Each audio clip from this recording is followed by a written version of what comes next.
Welcome to the Virginia Hospital and Healthcare Association's Patients Come First podcast series, which can be heard on VHHA.com, Apple Podcasts, Spotify, and wherever you get podcasts. We're a member of the Public Health Podcast Network, the Virginia Audio Collective, the World Podcast Network, and the Family Podcast Network.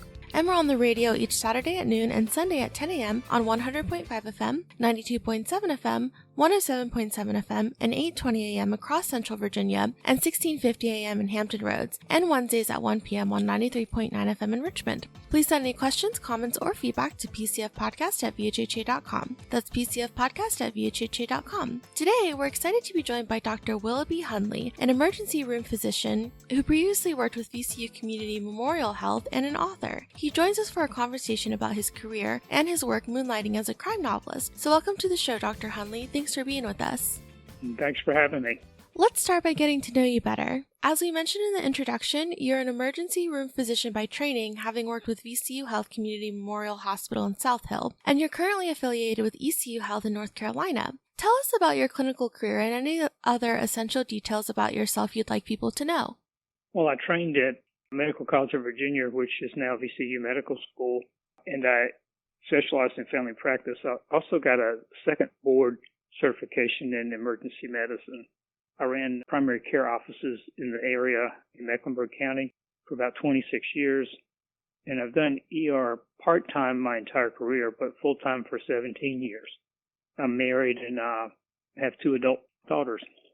Awesome. Thank you for sharing that. And a moment ago, we referenced your other career as a crime novelist. As I understand it, you have published 5 crime novels. Your most recent novel, Forbidden Territory, is about a rural Virginia community divided by a battle to acquire a lakeside property. If you would, tell us a bit about your latest book and the backstory of your process of becoming an author.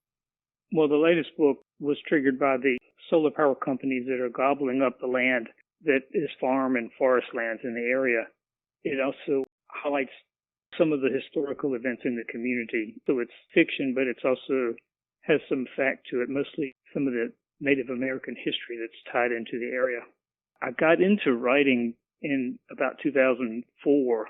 When I was in med school, I wrote some notes and sort of memoirs of things I would want to remember about medical school. And as life came on, career, marriage, kids, hadn't done any more with that. My daughter, when she was 13, found the notebook and asked me what it was. And when I told her, she told me, well, you got to finish this. So I did. And that became M81, which was my debut novel. And it talked about training in Richmond. And it was probably 90% factual, although it was still fiction. When I was in practice, there was a family I was taking care of who had lost a family member, mostly their son. And it was a question whether it was suicide or accidental or murder. And every visit they came in, they would talk about it. And they didn't think it had been completely investigated. It was deemed a suicide, but there was an estranged wife and some other factors with it. And actually, the estranged wife had taken them to court trying to get assets from the estate. It had tore up their lives. Anyway, that lent itself to a story. And I used some of the medical examiner cases I had and wrote down Ashes of Deception, which was my first medical examiner mystery. This had 10 or 11 medical examiner cases in it, some of which tied to the story, some were just thrown in for sort of color. The family got copies of the book. They read it. They were very pleased with it, although the outcome was, well, it has some twists in the outcome. It was not exactly like the real thing. And it did highlight cockfighting. There was a cockfighting ring in Boynton, Virginia that was busted at that time, and that was highlighted in that too.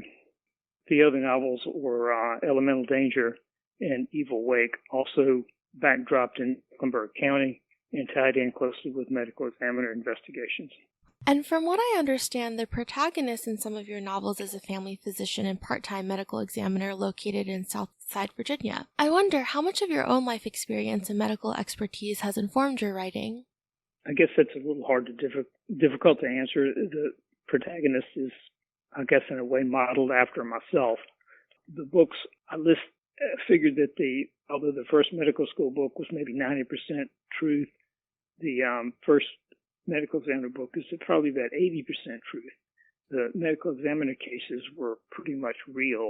How they tied into the story was not. That was made up. And, of course, the names and places were all changed to be respective of the victims and their families. Each one probably is less truthful. That one was probably 80% fact, and it goes to 70, 60, and this last one was pretty much all fiction, other than some of the historical points. Thank you so much. And for listeners who may be interested in your novels, where can people find your books?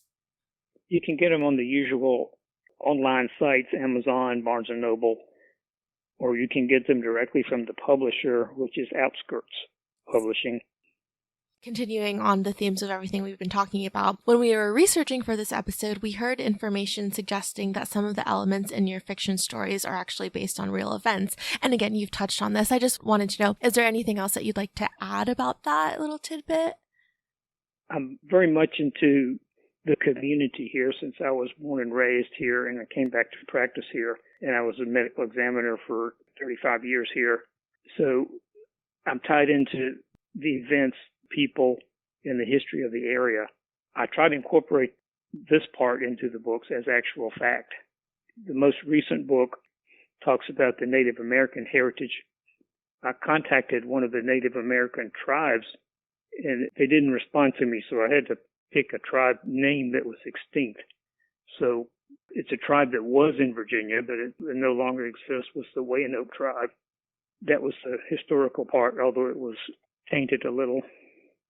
Well, thank you so much again for being with us today, Dr. Hundley. Before we let you go, we do have a tradition on the Patients Come First podcast to ask our guests a pair of personal questions to give listeners a sense of who you are beyond the work you do. To keep things interesting, we have a list of 10 mystery questions. So if you would, could you please choose 2 numbers between 1 and 10, and I'll ask you the corresponding questions. 4 and 7.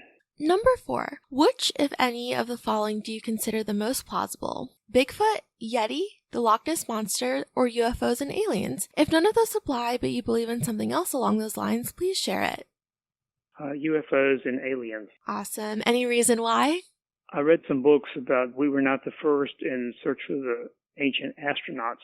The findings they have linked to the historical ruins, some of the pyramids, some of the Mayan things, and even in England, Stonehenge. Because of those links, I think there was an advanced civilization that was here.